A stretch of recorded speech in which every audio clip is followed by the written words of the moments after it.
Nagsimula ang pelikula sa isang lalaking nagngangalang Dr. Ryland Grace na nagising mula sa induced coma sa hibernation capsule. Nawalan siya ng memorya at nagsimulang gumala sa spaceship, sinusubukang intindihin ang nangyari. Kalaunan ay nakatagpo siya ng patay na tao na pumuno sa kanya ng takot at pagkalito. Pagkatapos ay nakakita siya ng atomic resolution scanning electron microscope at agad na nakilala kung ano ito na nagpaunawa sa kanya na siya ay matalino. Tumingin si Grace sa labas ng bintana at napagtanto na siya ay nasa kalawakan sa star system na malayo sa daigdig. Sinubukan niyang utusan ng system na bumalik sa daigdig, ngunit tumugon ito na ang paglalakbay ay aabuti ng 11 taon. Sinuri niya ang gasolina, ngunit napakababa nito, at di nagtagal ay napansin niya ang impormasyon sa screen na nagpapahiwatig na nasa 113.8 light years ang layo niya mula sa daigdig. Sa sandaling ito, nagsisimula ng mabawi ni Grace ang ilan sa kanyang mga alaala at lumalabas na siya ay dating science teacher sa daigdig.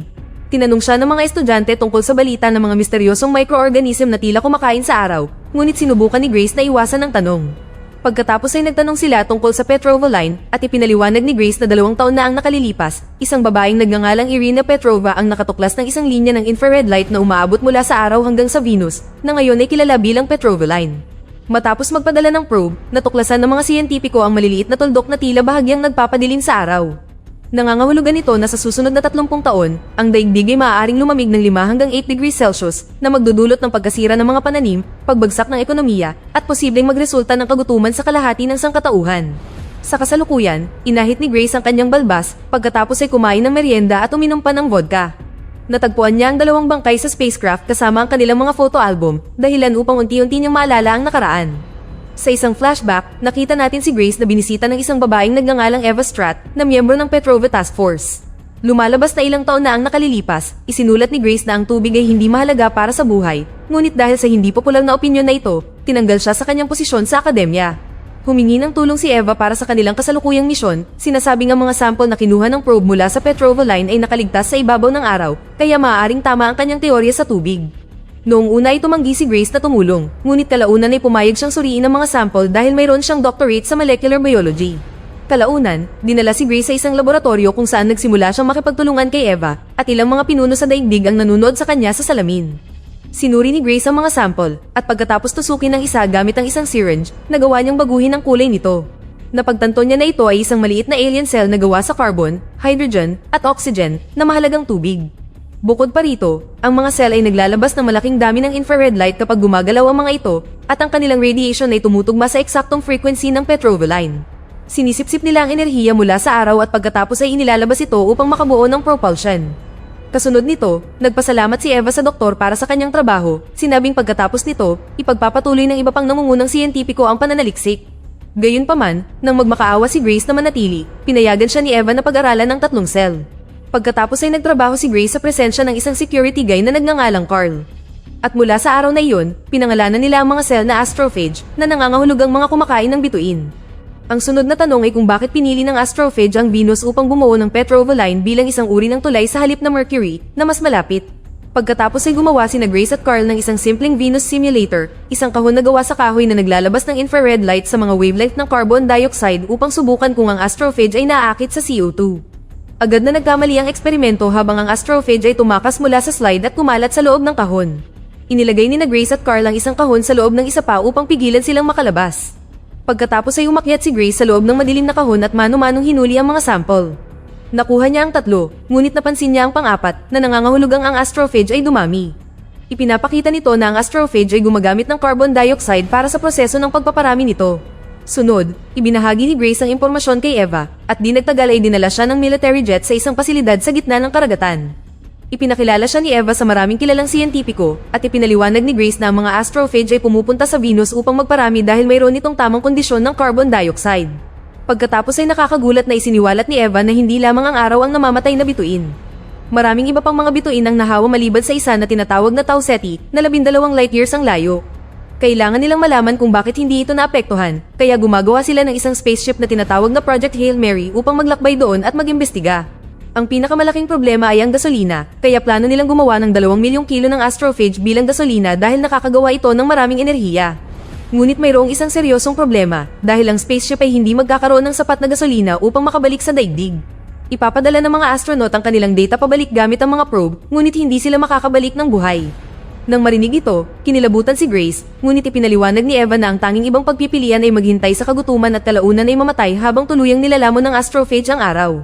Dahil dito, nagpasya silang magpadala ng isang piloto, isang inhinyero, at isang siyentipiko sa spaceship. Sa kasalukuyan, nalaman ni Grace na ang mga pangalan ng kanyang dalawang kasamahan sa spaceship ay sina Yao at Olesya. Kahit na hindi niya sila naaalala, alam niyang sila ay matatapang na taong nag-alay ng kanilang buhay para sa mas malaking layunin. Nangako si Grace na gagawin niya ang kanyang makakaya upang hindi mabigo. Pagkatapos nito, binuksan niya ang airlock at ipinadala sila sa kalawakan. Bigla, binalaan ng system si Grace na papasok sila sa orbit ng Tau Ceti, kaya namatay ang makina at nawalan ng gravity ang spaceship. Napansin ni Grace na ang bituin na ito ay mayroon ding petroleum, ngunit hindi ito nagdidilim tulad ng iba. Napagtanto niya na may humaharang dito, at nang tumingin siya ng mas malapitan, nakita niya ang isang malaking istruktura sa kalawakan. Natakot si Grace nang maunawaan na ito ay itinayo ng mga alien. Kinontrol niya ang spaceship at sinubukang tumakas, ngunit isa pang spacecraft ang nagsimulang sumunod sa kanya. Pagkatapos ay may isang bagay na inilunsad patungo sa kanya mula sa kabilang spaceship na maaaring isang mensahe o isang bomba. Sinubukan ni Grace na paganahin ng mga kalasag, ngunit napagtanto niyang ang spaceship ay hindi kailanman nilagyan ng anumang armas. Ipinadala muli ng kabilang spaceship ang bagay, ngunit sa mas mabagal na bilis, kaya naglakad si Grace sa kalawakan at nagawang mahuli ang bagay. Ibinalik niya ito sa loob, at nang suriin niya ito, nalaman niyang ito ay gawa sa xenon, na karaniwang isa lamang gas sa daigdig. Pagkatapos ay napansin niya na ang alien ay nagpadala ng isang modelo na nagpapakita ng lokasyon ng mundong pinagmulan nito at isang modelo ng petroleum ng Tau Ceti. Idinagdag din ni Grace ang lokasyon ng daigdig sa modelo at ipinadala ito pabalik.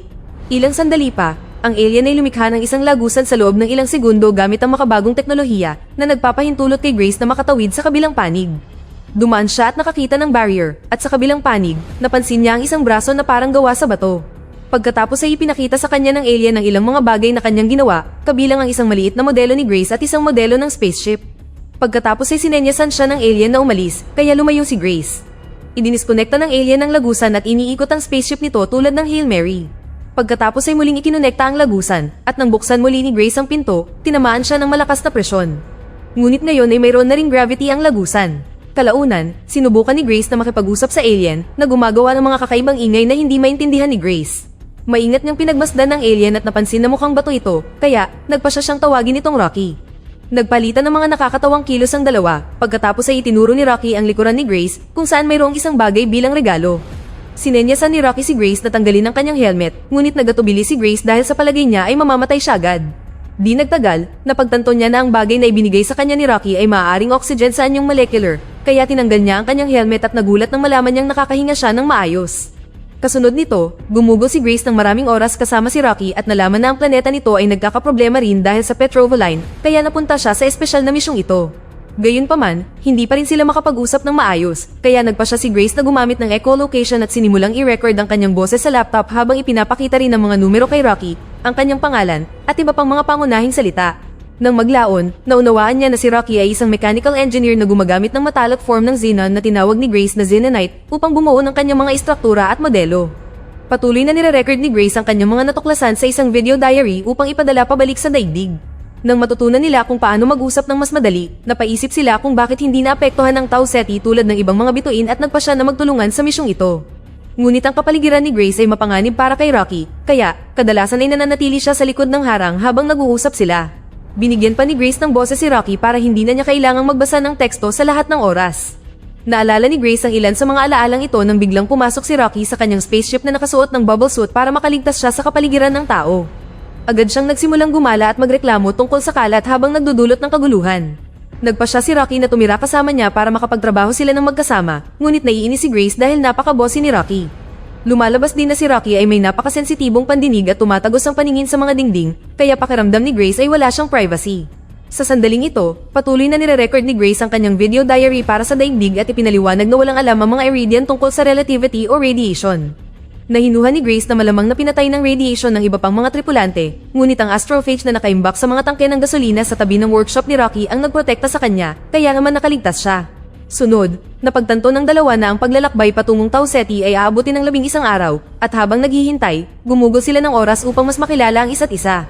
Sinabi ni Rocky na mayroon siyang kapareha sa kanilang bayan, at sila ay magkasama sa loob ng 186 na taon, ngunit sa tingin niya ay hindi pa rin ito sapat. Tinanong ni Grace ang pangalan ng kapareha, ngunit walang salitang Ingles si Rocky para dito at lumikha ng tunog na hindi maintindihan ni Grace.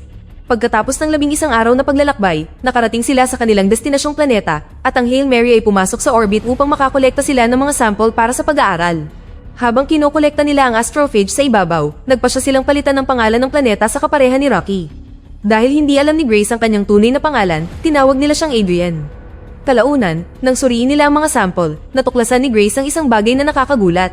Hindi lamang astrophage ang naroon, kundi isang buong ecosystem na may bakterya, protozoa, komplikadong buhay, at maging mga predator. Pinatutunayan nito na may buhay sa Adrian, at naunawaan ni Rocky na ito ang dahilan kung bakit kontrolado ang mga astrophage doon na nagpapanatili sa kanilang populasyon na matatag. Napagpasyahan nila na kung maiuwi nila ang predator organism na iyon, maaaring mailigtas nila ang kanilang mga bituin. Gayunpaman, hindi makapasok ang Hail Mary sa atmosphere ng Adrian dahil masisira ito. Sinabi ni Rocky na kaya niyang bumuo ng sapat na haba ng kadena at maging kolektor ng mga predator organism upang mangolekta ng bakterya mula sa mga ulap. Samantala, nag-practice si Grace sa pagpipiloto ng spaceship dahil hindi pa niya ito nagagawa noon. Sa kanilang pag-uusap, ipinahayag ni Grace kay Rocky na ipapadala niya ang lahat ng natuklasan pabalik sa daigdig gamit ang mga probe, ngunit hindi na siya makakauwi dahil wala siyang sapat na gasolina. Sinabi niya na mayroon siyang sapat na pagkain para sa ilang taon pa at kalaunan ay mamamatay sa kalawakan.